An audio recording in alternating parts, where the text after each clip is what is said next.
Alright, so I'm back a lot sooner than I thought I would be. Something really interesting has happened.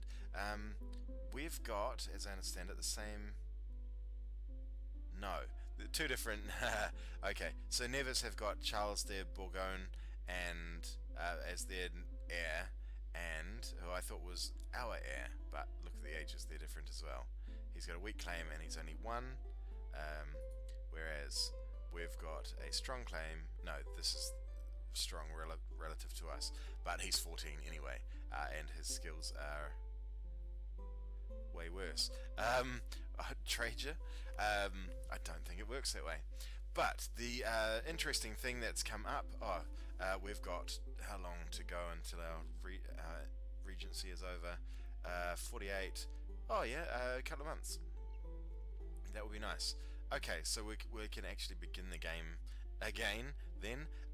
But in the meantime, I saw this come up. I thought this was saying that I'd been excommunicated. Almost pooed my pants. It isn't us being excommunicated, it's Provence. So we now have excommunication casus belli on both Lorraine and on Provence, and that's really cool for a couple of reasons. They are rivals of Savoy, so I've got a feeling that Savoy, and Austria, Ferrara and Venice, because they're excommunicated, it's much more likely that allies will join in the war. I've got hopes that Savoy is headed down there right now to attack Provence. If Provence, while France is at war, it's less likely that they'll join in Provence's defensive war.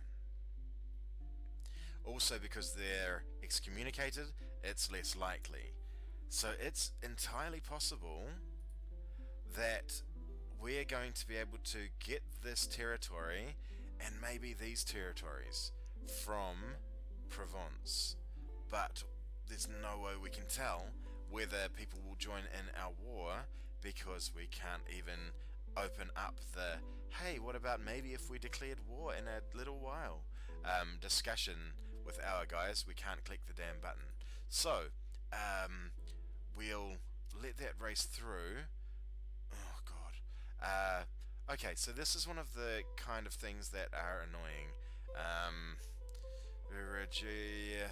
I mean, I love this stuff, don't get me wrong. I live for this storytelling stuff.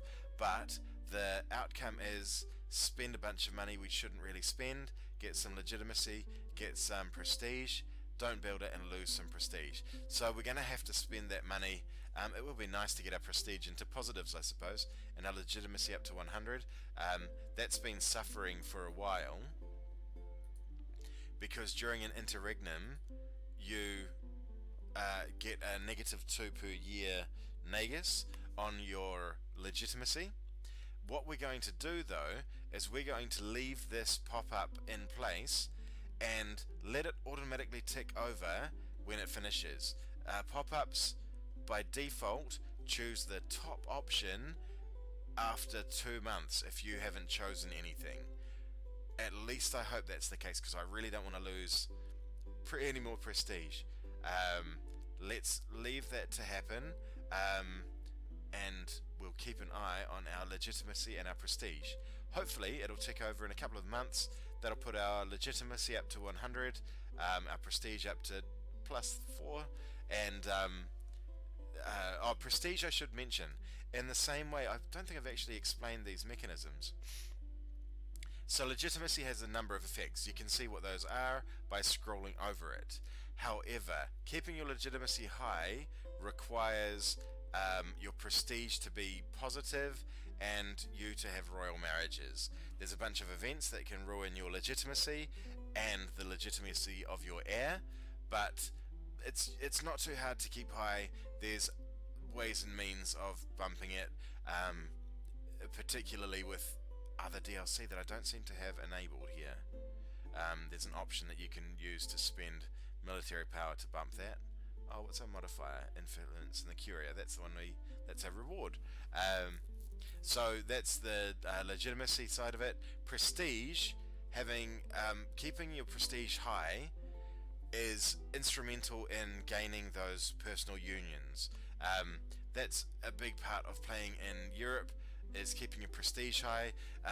High prestige also increases your global trade power, which gives a modifier to your trade abilities, but it gives morale neguses and bonuses to your armies and navies.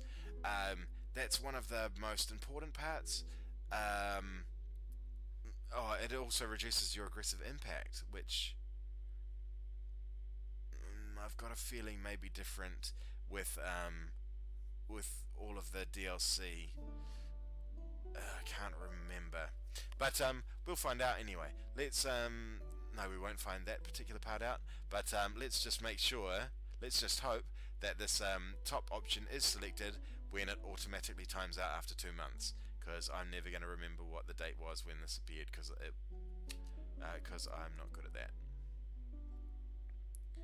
10th, 20th. Is anyone at war with Provence? Only England. Only poopy pants England. They're losing that war quite handily, but because the French can't get to their mainland either, their navy. Oh, that's what we forgot to do last time, was look at the ledger properly. So armies is there, but navies is here, and England. Okay, England still definitely have a swathe of ships floating around the place. And they could quite easily come and trump us if they wanted to. France aren't even on this list. Well, I guess there's a good reason for that. France only have one port. I'm not surprised they don't have too much of an army. And I was tricked by that bloody thing there, Thormond, which looks enough at a glance like the fleur-de-lis for me to be confused. We'll wait, we'll let this tick over. I want to make sure that the top one happens. In fact, I'm just going to leave my mouse sitting on it, just to hint to the computer that that's where it's meant to point.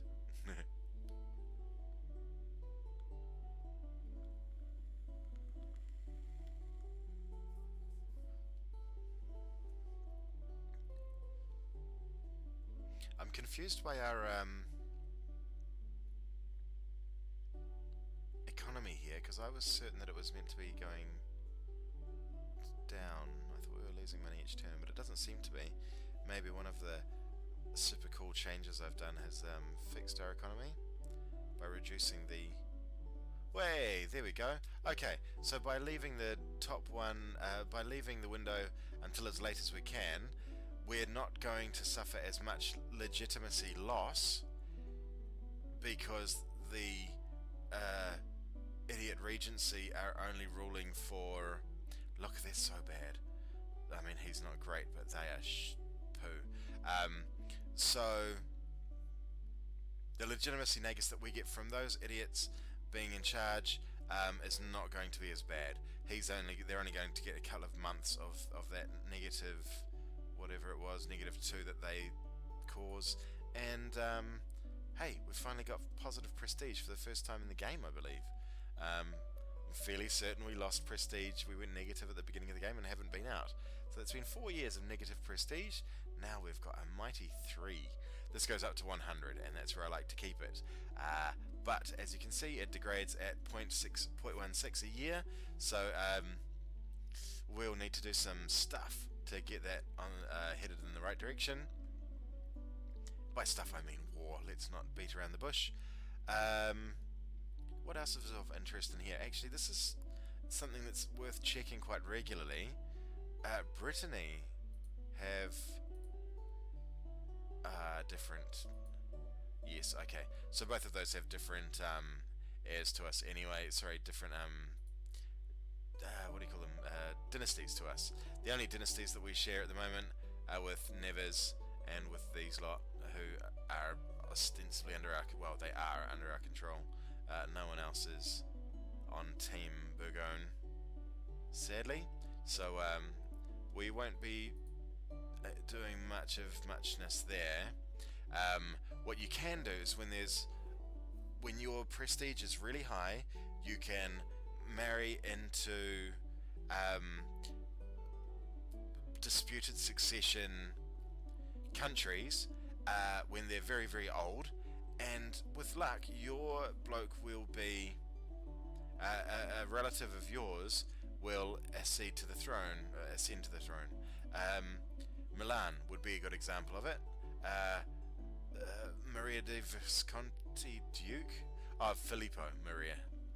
I see, it's that strange continental naming system. We could marry into here, and if our prestige was higher than Charles de shivers.